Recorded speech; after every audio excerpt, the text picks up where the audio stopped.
hands bring the world together. And the replays just go on forever.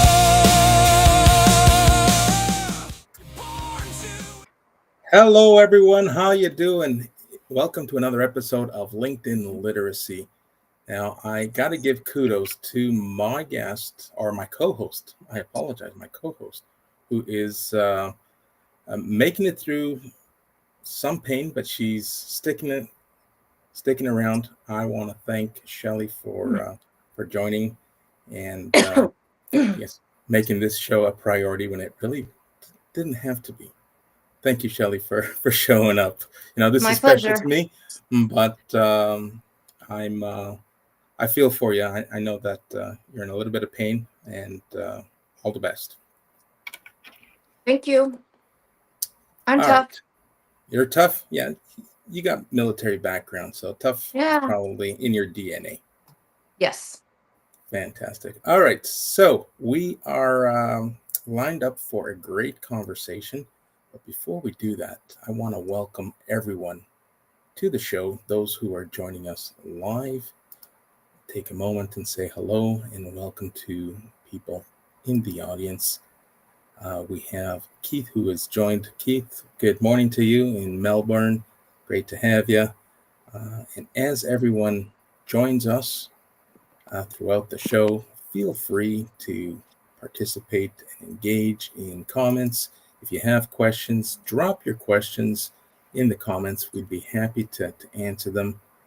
And there we go. We got, you're a techie as well. Not really. If you saw my setup, you would think about rednecks and duct tape. I'll just leave it at that.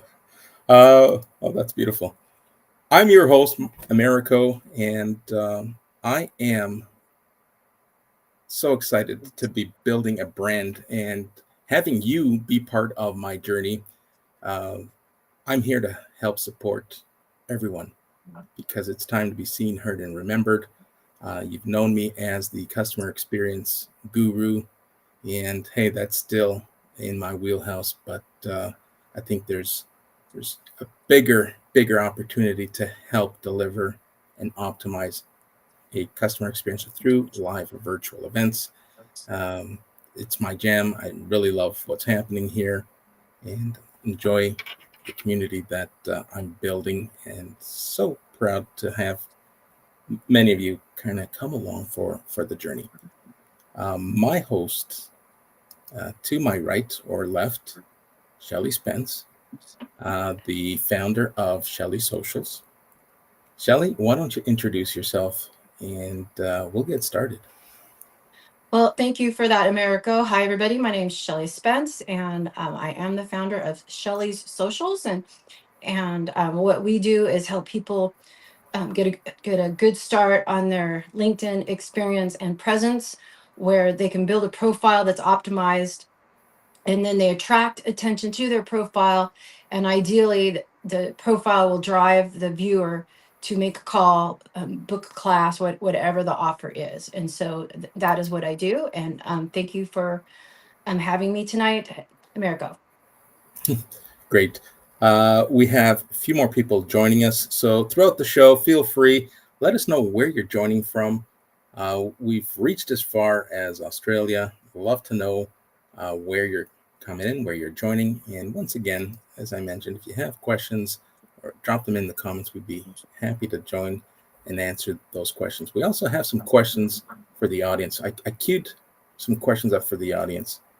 I know we've had great engagement in previous shows, but now, if we have time, I'm going to kind of turn things around and see what our audience has to say and contribute.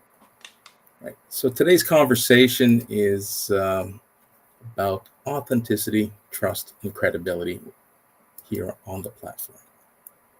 And I can't begin to tell you how many posts I'm seeing that has a lot of people sharing their sentiment about trusting what they're reading, trusting the algorithm. It's like, folks, stop overthinking the algorithm. You're not going to figure it out. It is a beast beyond comprehension. I don't think people at LinkedIn know the algorithm. So why should we try to figure it out?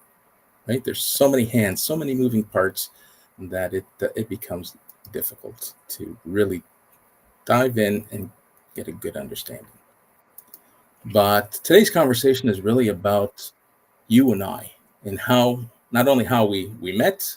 For those who have been following, we know that we met here on LinkedIn, and both our vibes really gelled well. But you and I have two different styles, right? I'm more of a be present kind of guy, shoot from the hip, spontaneous, going live, and your persona is more about intent and purpose.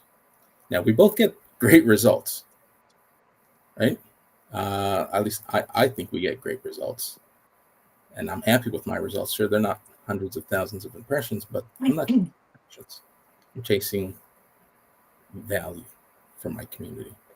But when it comes to showing up on LinkedIn, do you lead with presence, or are you more of a preparation person? I give you my perception of who I see you from my lens. I'd love to hear whether or not I'm true, or to some degree, am I right?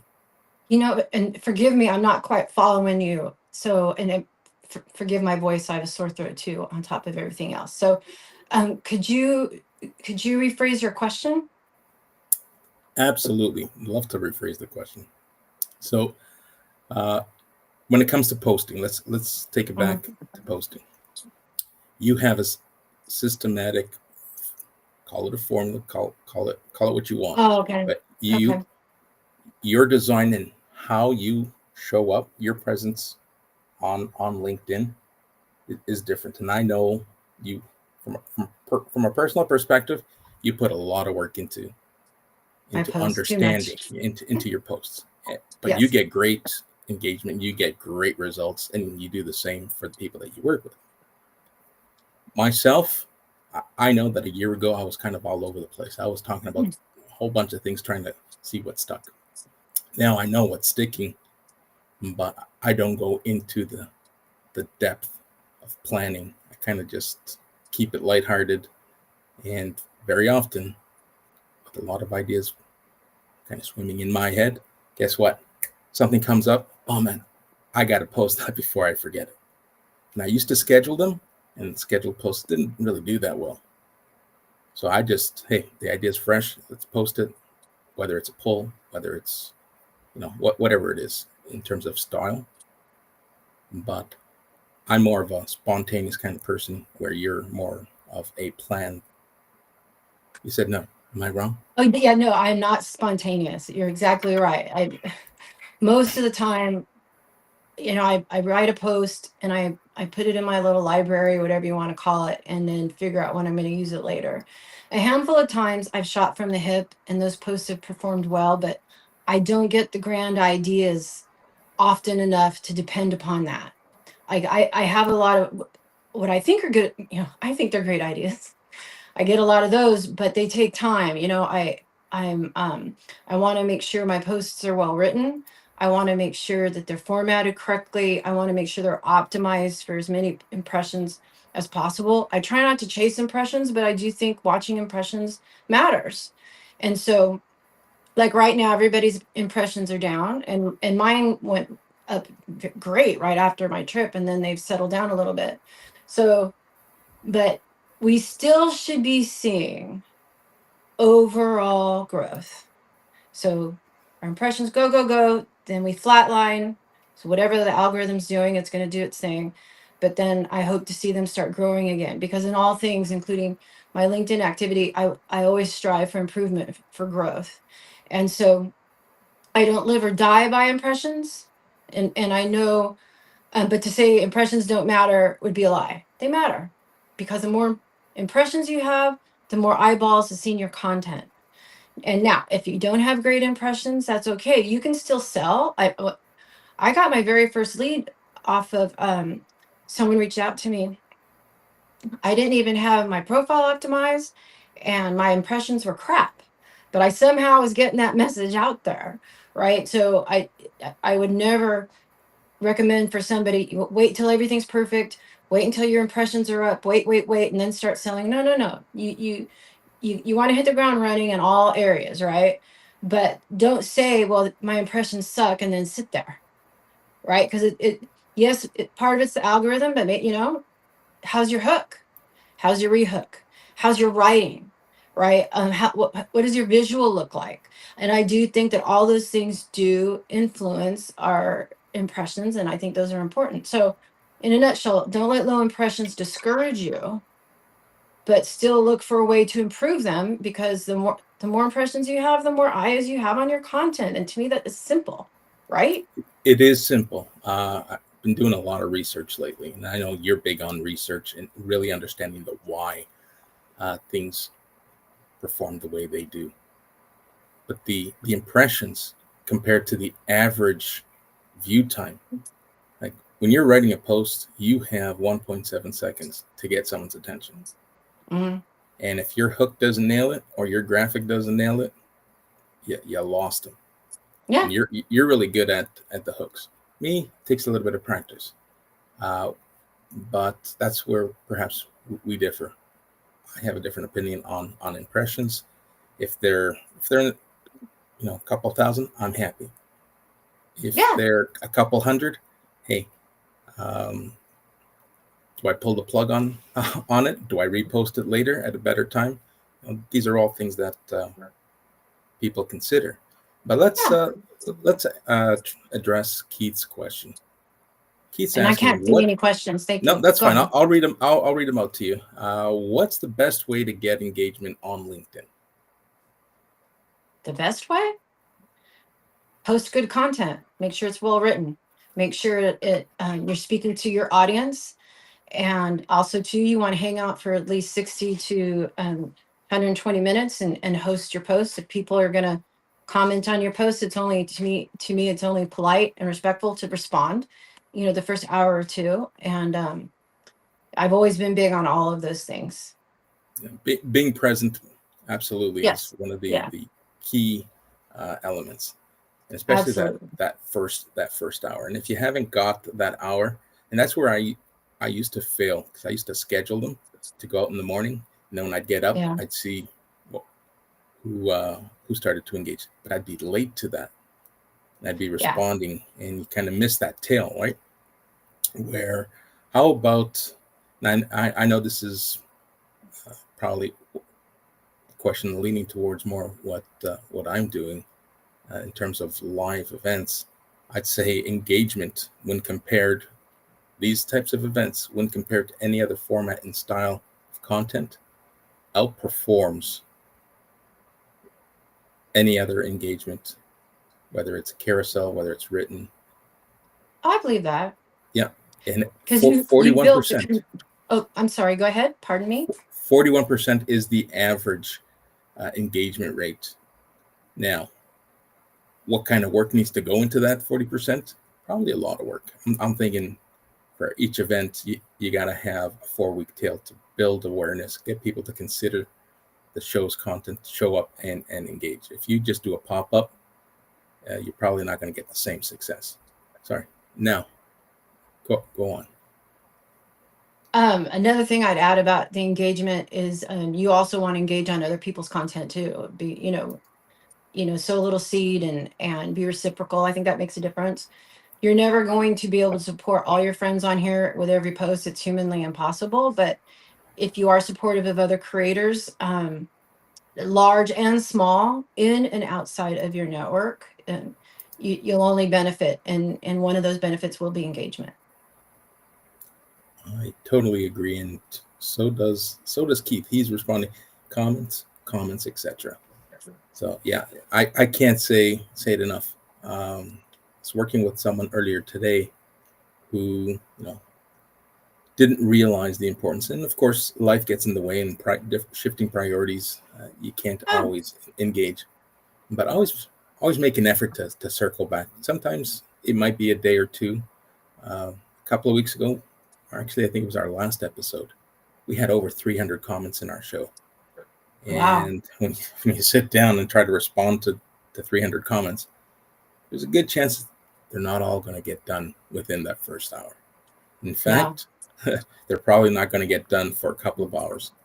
So Exactly. And what I'm learning when there's something that has that much engagement, stagger it out just to keep feeding the platform. Yes, that's a good idea. And I have some posts where I get a lot of engagement the second hour. So it keeps me busy. Not always, but a lot of the time. Let's talk a little bit about that to kind of pick up on what you just said. You have posts that pick up engagement the second hour. We're all seeing posts kind of sticking around a lot longer. I got posts coming across my feed that are 2 or 3 weeks old, and if I engage Still? with those, yeah, that's still happening. And yes, maybe it's the dog days of summer. Some are saying, "Hey, this is normal. This is normal activity," and we're just, LinkedIn is just pushing out older content because there isn't just enough volume. I don't know if I believe that. There's plenty of volume to keep things relevant, but I see it as an opportunity because you get to awaken it and resurrect and bring that post back to life. Absolutely. All right, let's make sure we didn't miss any comments.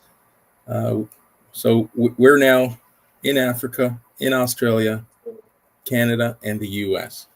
That's amazing. That's fantastic reach. Thank you, everyone. If you have questions, once again, don't forget, we're always open to answering questions. Drop them in, and we'll answer those for you. And if you don't have questions, we're going to ask you questions pretty soon. All right, let's move on. Let's talk a little bit about how we decide to share our moments. Now, not too long ago, you helped me appreciate the importance of personalization, bringing your personal story and your thoughts and reflections. How do you decide what to share? That's a good question. A good demarcation for me is, would I share it at the water cooler at work?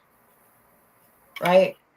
In other words, people that I know professionally, they may be my friends, they be not my friends, but if, unless it's betraying someone else's confidence or makes me look really, really bad, which we all have those stories, right? I think, my line is, I'll share something that's personal, something where I have to have show a little bit of vulnerability, but if something gets into the private sector or the private realm or whatever you call it, I'm not going to share that. So for example, I mentioned in a post briefly that I had been in an abusive relationship for over 5 years, but you didn't see me go into the details of that relationship, right? Right. And so at this stage of my life, the details of that, they're private. Now, as I get further and further away from that situation, it's receding even more in my rearview mirror. I might share some of those things, not on LinkedIn probably, but maybe Substack or something, because I think others could benefit from if I shared some of what I learned, right? And so, but for today, the way I am today, the way my head is right now, those things are private. Does that answer your question? Absolutely. So today, and here's the segue. So today marks my 4-year anniversary that I dropped and gave up cigarettes. Oh, congratulations. On the 1-year anniversary, I went out and posted, and it kind of felt awkward. It's like, this doesn't feel like a LinkedIn post. And it's a great reminder for me. It's a great milestone for me. But does my audience need to be part of that journey? And we see this, and I'd love to hear from our members in the audience who are listening. What's one thing you'd like to see less of from the LinkedIn community? I could tell you, those bathroom selfies, those mirror selfies, I can do without. Oh, those don't bother me at all. I get tired of the bitching. Like every post, and it's one thing to complain about the algorithm in a humorous way.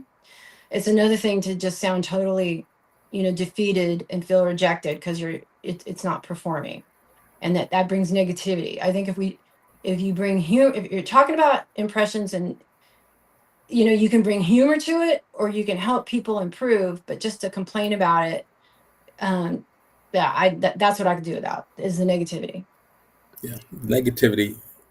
While you might have your thoughts and your sentiments, the public domain is nowhere to place them, especially on here. If you're a Yeah, job yeah, seeker, if you're a business owner, listen, I know people do it on review platforms all the time because the whole greasy wheel yeah, syndrome. Uh, yeah, but not on LinkedIn, folks. yeah. I'm that way too. And number one, I mean, do you want to do business with someone that's always negative? I don't. Same thing goes for people looking for work. There's a group of folks that they just post, you know, negative about either their previous employer or a negative experience, and how they're feeling dejected, and they've got to GoFundMe and all these things. And I get it. I've been laid off. I'm a mortgage person in the US. I've been laid off. I was butt hurt. But those kind of posts turn off potential employers. And so, if you lost your job, and I can have compassion for you, I might feel sorry for you, but those emotions do not spur me to hire you, right? Because what I see is someone that can't control their emotions, that doesn't know how to maintain um, a professional vibe on social media, and I don't want them as an employee, because chances are, statistically speaking, they're gonna just be a pain in my ass, and I'm not gonna hire them. Isn't that bad? I totally agree. Hey, yesterday, I came across a post, and it was a promoted post by one of our top banks here in Canada. And oh my goodness, even though it was an ad, it was promoting the bank, come work with us. I can't tell you the number of comments, the negative comments from applicants, from people who used to work there, from customers. HR at this particular bank now has a list of all the people they will never hire. It's like, why would Yeah, you do that to yourself? So, to your point, it is definitely indicative of someone. Hey, this is someone that I do not want part of our culture, and they yeah, just not only sold themselves short for that one particular ad or comment, but yeah. all the other eyes that come across it and read that. Well, and something else too, and I posted about this, and I have another post that's percolating in my brain. A good post is going to evoke some emotion, right? Like FOMO, or motivation, like, oh my gosh, I need to get my act together on such and such.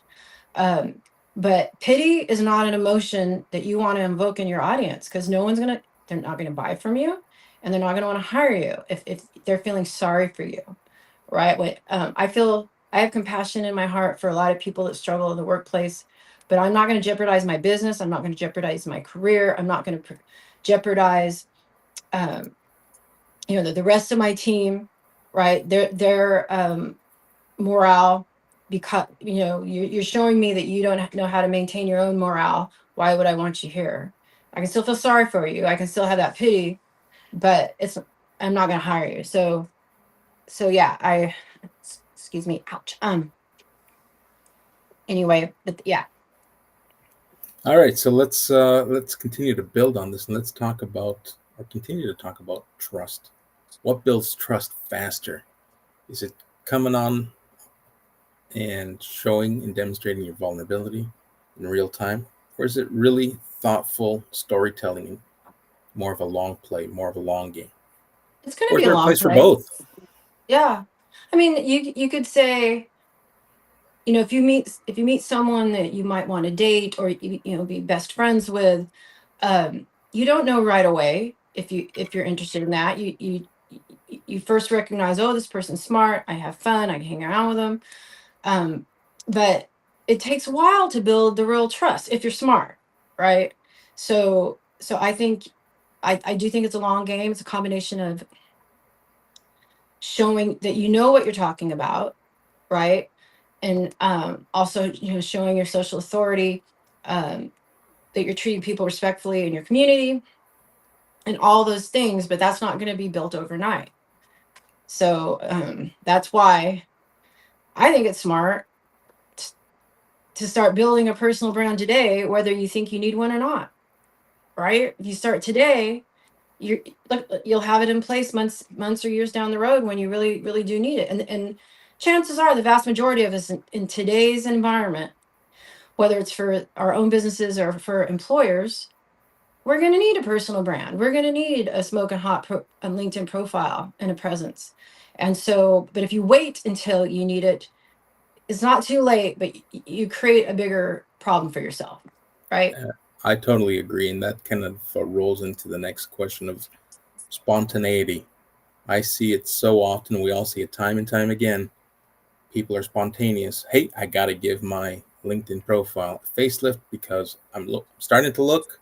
I've lost my job. I have to look. And it kind of goes in ebbs and flows. And you touched on it, and I completely agree. This is something, it's a living, breathing ecosystem. You got to keep nurturing it. And, nurturing it could be once a month, but stay on top. Make sure you're relevant and not, only on a need to basis. And then people visit your profile. It's like, all right, this person's on here like every couple of years, every couple of months. Like, what happens? Yeah. You can't build, if you're going to build trust, you got to be consistent. Right. And you, like today, I've done a lot of posting about my years in my executive life, and leadership. And so there are a lot of people, my business is LinkedIn coaching, right? But if I change my mind, not that I want to, but there are a lot of people out there that have noticed me because of my leadership content. And I've already built that trust there. And it's there for me now if I ever need to tap into it. And I think that's huge. And all I was doing was posting about something of interest to me, something that's important to me. And so, and I had a good time doing it, but I improved my professional prospects with it. We have some great questions in the comments. Oh, dude.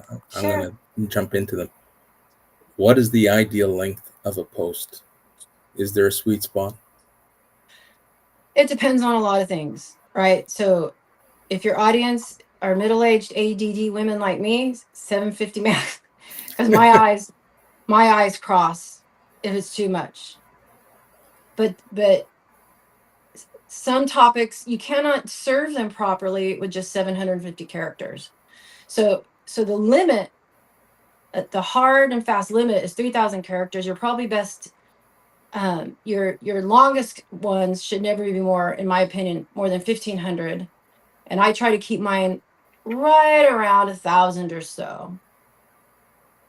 Okay, excellent. So we'll add a little tailspin. So if you're leaning towards Can I add one more thing? Absolutely. Sorry. But also, I don't have these numbers memorized, forgive me, but it also depends upon the kind of visual you have.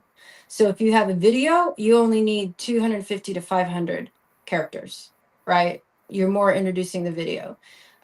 Same thing if you have text only, it'd probably be a little bit shorter rather. If you're trying to do a carousel, probably a little bit less because the majority of your text or your copy is going to be in the carousel itself, right?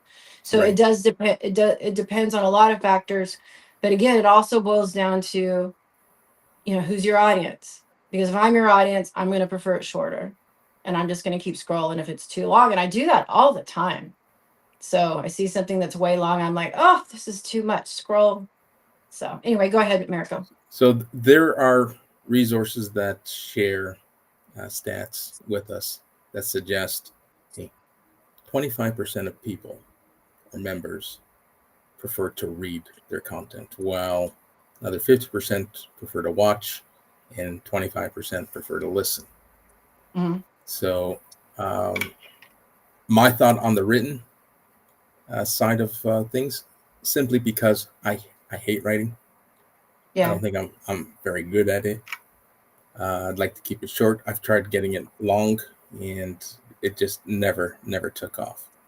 But here's an interesting question in terms of written content: the difference between posts and articles. So if you're going to write a longer form, is it better to write an article? And if so, what's the difference? Well, an article is more easily found outside of the platform. So if you have keywords in there and someone does a search, that article is more likely to come up.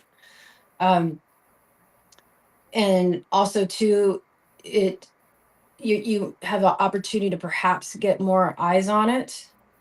It can be longer, right? But I have not done articles. I haven't felt like I needed them.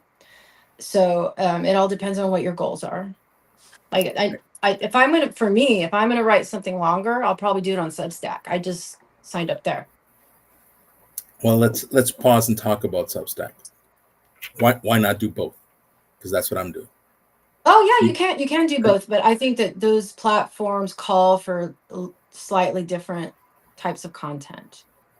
So like LinkedIn, LinkedIn does have the foundation in the professional space, but what I see in Substack, I see content doing really well that talks about more, emotional matters, more non-business topics, which I find interesting. So, and they can be longer. The algorithm punishes posts that or can punish posts that are too long in LinkedIn, but I don't know if it does for Substack or not. Well, I'm new to the Substack ecosystem, but a lot of LinkedIn members cohabitate both platforms. Yeah, and that's my goal. Right? I see a lot of familiar names and a lot of familiar faces, and essentially all we're doing. And of course, this is going to take time because I want to learn and get a better understanding as to what works. Because I'm providing the same message on Substack, but Substack gives me the opportunity to take a transcript from this show and turn it into short clips that can be repurposed on different social channels. Yeah. I can take the transcript and write a blog post. So it's more versatile. So yeah, and easier to use. In terms of engagement, like I have a small community, like single digits. I'm that new on Substack. Yeah, me too. But the engagement and the open rate of articles and the content that I'm sharing is pretty good for the numbers that I'm seeing. Yeah, so it's really want to see where this takes us. I see other LinkedIn top voices migrating there. Mm-hmm. And who knows, maybe you can build a list, an email list from your Substack account, which that's true. You can leverage and repurpose. So great question. Thank you for asking. Let's see if there's any other questions here.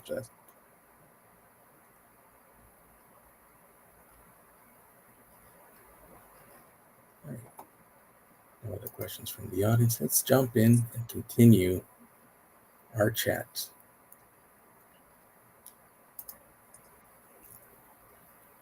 Let's talk about our audience. How do you want your audience to feel after you've dropped a post? I want them to, well, it depends on the kind of post. Of course, the primary thing I want them to feel is like, I got to get some of that. I want to evoke FOMO. I want them to perceive the magic and the beauty and the magnitude of opportunity on LinkedIn like I do. Yeah. So, so that is, number one.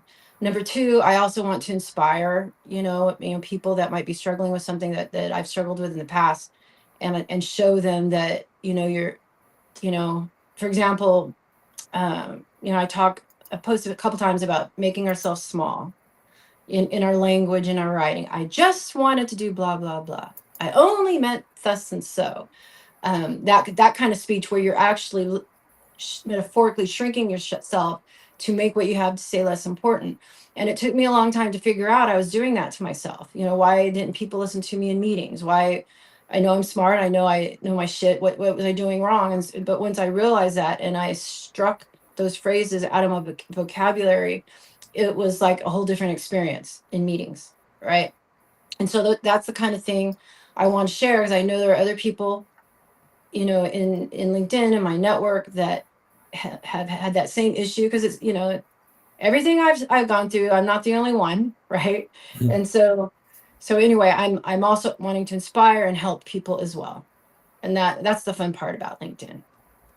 Yeah. So my biggest obstacle, and I used to catch myself doing it always at the beginning when I started creating content, is that self promotion. How do you keep your message?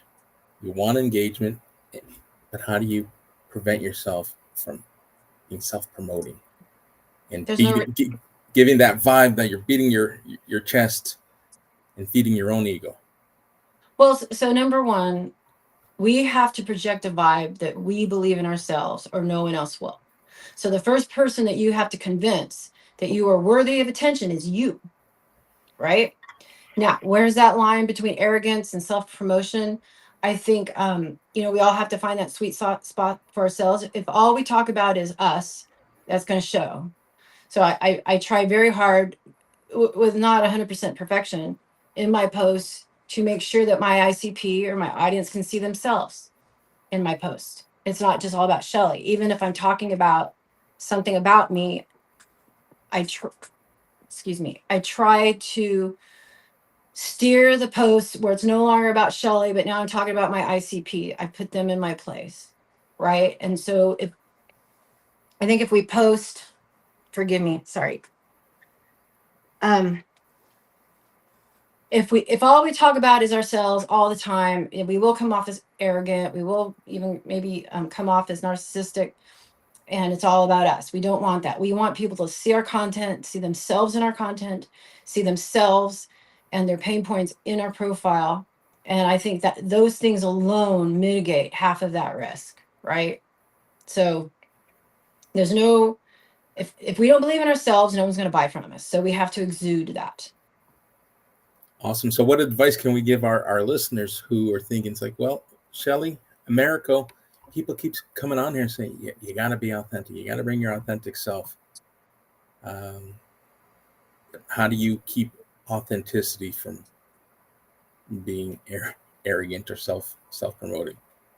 You can write about yourself all you want, but always make sure that your content, your post evolves and starts talking about your ICP or your audience by the end of the post. If you create a way that your ICP can always see themselves in your post, you've mitigated a lot of that risk. You don't want to say, I'm the best, I'm smarter than everybody, right? But you want to show people you're the best and you're smarter than everybody without saying it, right? If you say that all the time, then you definitely will turn some people off.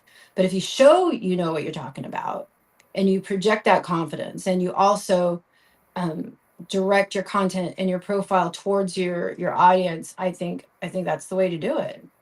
I mean, so let me ask you, does my content come across as arrogant? Not at all.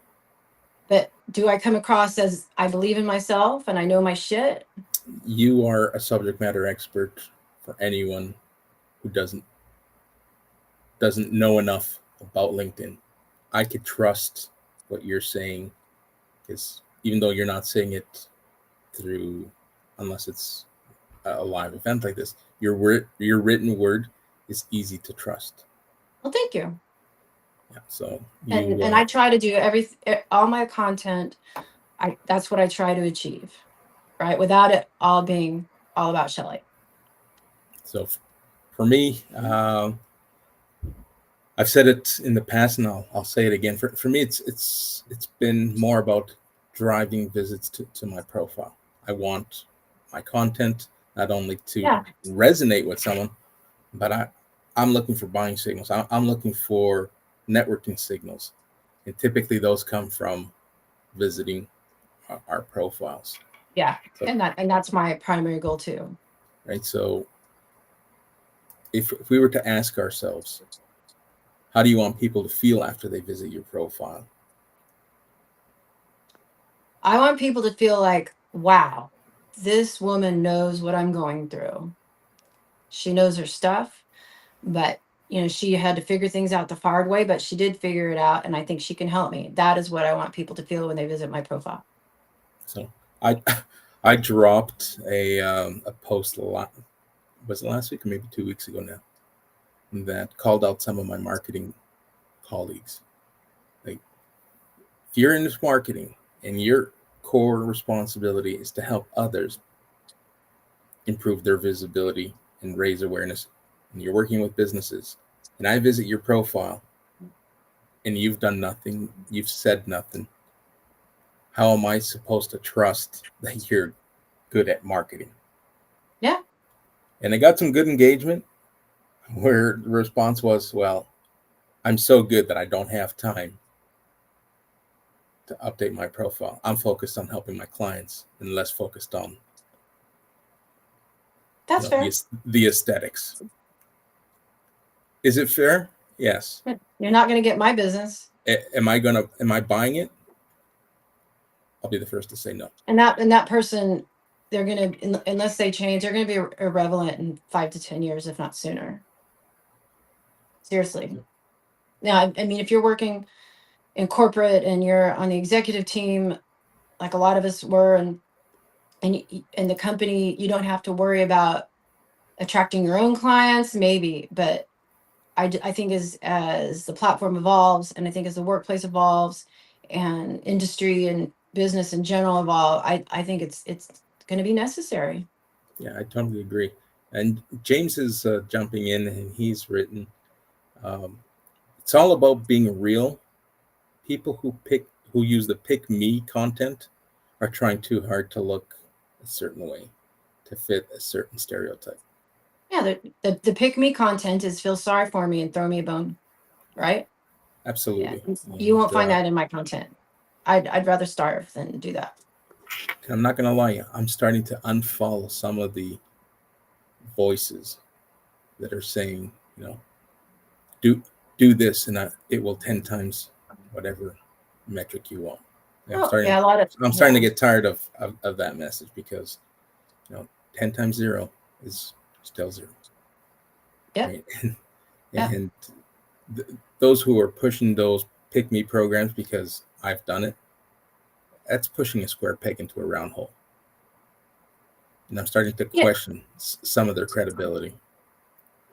Yeah, I mean, what I've been taught works. It's working for me. I've seen it work for other people. I was taught certain things that weren't best practice, but I learned, and I do know what I have baked into my cohort is solid, beneficial practice, right? And it's super simple. First thing you do, you optimize your profile, because when you attract attention to your profile from content and commenting, you want your profile to drive action. And in my situation, the action is sign up for the cohort, right? Or a lot of people, it would be sign up for a call. In the case of a recruiter, upload an application or resume, whatever. So you want to drive your ICP to the desired action. So, and it's simple, right? It is hard to do it right. It does take some work and some knowledge, but it's not overly complex. It's really simple. And that is the beauty of it to me. So essentially what we want, regardless of who you are and why you're showing up. So you can be a job seeker, you can be a business owner, sales professional. You want to be able to share and show your why on LinkedIn. Yeah. Because we can talk about commenting and till the cows come home. But if you're a job seeker and you're making irrelevant comments and you're not engaging in the right places, and it's all for naught, right? So it's important to understand your why, your purpose. Yeah. So showing up, but understanding why you're showing up and who you're showing up for. Absolutely. But the cool thing is, I have a friend, a mortgage friend that I met on LinkedIn. She's got a W-2 job. She doesn't post, but she's a great commenter. I'm sure you've ran into her in my content. But she's made friends just from commenting, and a lot of friends. And I'm sure if she had ever had to look for a job, that she would have an easier time than someone else that didn't take the time to get to know people in the comments, right? I've never worked with her, but I know she knows her stuff, and I know she's a good sport, and I can, I feel like I know her a little bit, and I'd hire her. She's done herself good just by commenting. Oh, there are people who do extremely well, to your point, Yeah, simply yeah, on a commenting strategy. Like, I don't want yeah, to be a creator. I just want to build my community, and I'm going to do it yeah, through commenting, and it is a successful strategy. yeah. No, just know and understand that harassing people who perhaps share or reply, like, d- doesn't give you the right to pitch, no different than any other conventional way. So No, if you're engaging and people respond and you get a little conversation going in your comments, which is one of the fascinating things that I like seeing. So it's one thing to engage, and then when you start getting people to kind of jump in on that thread on a particular yeah, post, that is powerful, absolutely. right? And we're starting to see it. Those who are following the analytics a little closer, uh, your engagement and your impressions on comments will sometimes outperform your posts and the impressions on Oh your yeah, posts, right? absolutely. Yep, absolutely. Alrighty. So let me ask a question. And for those who are listening, feel free to drop in the comments. If your brand had a voice, what voice would it sound like? Mine, right? Man, you turned a trick question into Well, absolutely. so I'm gonna tell you, I don't want to. For example, I think Snoop Dogg is a fabulous businessman. I'm not a rap person, but I really respect his business chops. But I don't want to sound like him. I don't want marijuana a part of my personal brand, right? But it works for him, and I think he's genius. Another example is Martha Stewart, and she's brilliant, she's smart, she's beautiful, and she has been building her personal brand for years. She's done a fabulous job, but I don't, she's kind of bitchy. I don't want to be associated with that, right? Seriously. So kind of a diva thing going on. I have none of that in my blood. And so I want to sound like Shelly, my best Shelly, right? Smart Shelly that never gets upset, and try to keep some of my things that challenge me under wraps as I work on them. But I want to sound like me, the best possible me I can. Yeah, and that is the key. That it wasn't intended to be a trick question, but Sorry. that that is the response. You want that voice to be your voice. It kind of Yeah. ties into that whole trust, authenticity that today's show Yeah. is No, like, circled yeah. around. No, like, and trust, and the only And best way to do that is to show up as yourself. exactly. And I was in some session, Gwen, right? And we were Yep. in I think it was one of Yasmin's sessions. We were in there, and she made mention of your personal brand is how other people perceive you, right? Which I think it was a revelation to me. I already knew that, but I didn't know it. And that, got me thinking on the areas of my brand that I want to develop, and maybe other areas I wanted to tone down. So, but it's everything, because when you have your personal brand, you're going to draw your people to you. The alpha males generally are not going to come to me. They're just not, and that's fine, right? I want to attract my tribe while repelling people I don't mix well with. The narcissists, the assholes, and actually, there's a whole concept to that I just recently learned. It's called polarity. So you're not only attracting, you're repelling. And if you're doing your content right, you'll achieve both, and you will minimize the number of asshole clients that might come your way. So I'm guessing here, your ideal client, women in leadership, because you Men mentioned too, you though. mentioned assholes. So I'm thinking, Well, so, but someone told me once that I should aim for women, and then I realized, though, in my content, so, close to 70% of the engagers are men, not the alpha types, just people like me, really just male, but they're like me. So I do attract a lot of men. So I'm not going after that female demographic anymore, like I thought I was going to in the beginning. But yeah. But you'll welcome it, whoever reaches out and resonates and aligns with Yeah. your It's brand all for about it's just having people, being surrounded by people that are like-minded. And if we do disagree about something, we can disagree, with healthy debate. I have, for the most part, eliminated assholes from my life, and it's amazing. I don't argue anymore. I don't, I know I can't change their mind, but they're not around trying to change mine. But a healthy debate where two people disagree on something important, but they can still be friends and have that conversation, I think that's an amazing thing. absolutely agreeing to disagree is a skill and a trait and Yeah. a sign of respect. Right? You Yeah. can disagree with someone and still not let your disagreement impact your professional or personal relationship. I completely agree with that. That's where I'm at. All right, we are reaching the top of the hour, and don't see any comments. And I know you're kind of hanging tight there for me. I am. I'm thinking let's address one more question. I know it's the dog days of summer, and in terms of engagement and participation, we have some fantastic numbers in terms of people registered. And I put out a poll earlier this week asking, how do people show up and what are their preferences when it comes to showing up for these virtual events? Some people prefer just to listen, observe, learn something, and exit quietly. Others prefer to, hey, I'm going to jump in, I'm going to engage, ask some questions, and participate in the comments.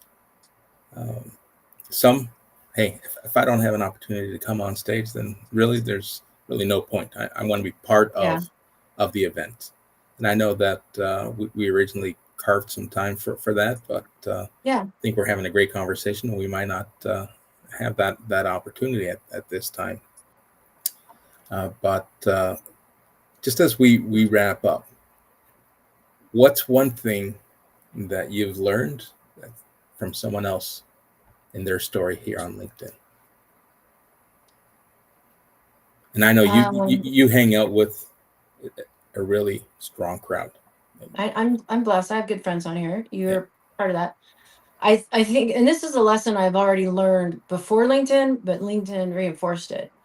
The vast majority of humans on here, the ones that are making money, the ones that are really good looking and they're very popular, they all have very humble origins or origin stories. And just because someone appears to have it just perfect, they probably don't. And they've worked hard to build that personal brand, regardless, in spite of the hurdles that they faced when they were younger. Whether it's a bad marriage or an abusive childhood or growing up poor, most successful people on here do have a backstory like that. And that encourages me, not because I wish other people, any harm, but it just reminds me that it is a level playing field and I'm no worse off or no better off than most. That's fantastic. I'll share my learning. And I know many of us here are either looking for work, looking for business, or looking to grow our community. And in some shape or form, we're doing it to monetize to some degree. But the one thing I learned that I had no idea existed until I started creating is the philanthropy. The giving that goes on in LinkedIn is huge. People who are reaching out and hey, I know exactly where you are on your journey. Love to jump on a call, give you some advice if you're open to it. And you start building wonderful relationships, friendships. I now have more people globally introducing me to members here in my own backyard that perhaps I never would have been exposed to That's or amazing. Yeah. perhaps have walked past in a transit system Hmm. and never would have known that we could be connected, that we could help and support one another. So Yeah, that's great. the whole sense of community is something that I had learned and have a great appreciation for. Up until That's great. a couple of years ago, this was, like most people probably think, a digital Dropbox for resumes, Yeah. right? And And it's there's the still a lot of people that do that. Yeah. but it's the furthest thing from what I believe it once was. And yes, there are people who have opinions of this platform and other platforms, but this is powerful. I am proud to bring my message, my content, for those who want to listen. Listen, I understand. I'm not going to be everyone's cup of tea, and I want to thank everyone who's kind of reached out and brought me to where I am today. So that is um, my lesson. One thing That's great. I've learned about LinkedIn. That's a good one. Thanks for sharing. All right, so top of the hour. I'm I'm suggesting, and I'm not a medical practitioner, but take some meds, get some rest, I am. recharge. I Uh, am. I can't thank you enough for struggling through this hour. It is wonderful to have you, Well, thank and you. I want you to here, pull up your overlay. Share with our audience, those who are listening to the replay. How can people get a hold of you? Oh, thank you for that. So, of course, you can, if you have premium, you can send me a DM on LinkedIn. If you don't have premium, you can go to my website, shelleysocials.com, and I have a contact page, and you can reach me there as well. And you have a cohort coming up. I You do do. I you do do. it once a month? Is it once a month or Yes. a couple of times a Yes. month? I, it's supposed to start actually a week from yesterday. I might bump it a week as I recover. This has taken longer than I anticipated. So I do actually, I have enough people for two groups now. So I need more people to fill up the second group. Yeah. And what I do teach is just as we were talking before, the basics of LinkedIn, how to create a profile that drives action, how to attract attention to that profile, and how to interpret all the different data that we get, and how to grow your presence by or grow your prospects by building on LinkedIn. Fantastic. Well, I know that I'll probably talk to you once again before that cohort goes Yes. live. Yep. Those who are listening to the replay, if you have questions, feel free, drop them in the comments. I continue to engage with participants both on live as well as on Team Replay. We're going to wrap things up and let Shelley get hydrated, get medicated, I'm and gonna go lay down right now. get some rest. All right. Thank you. All righty, Thanks, guys. See you next time. let's close the room and bye for now, folks.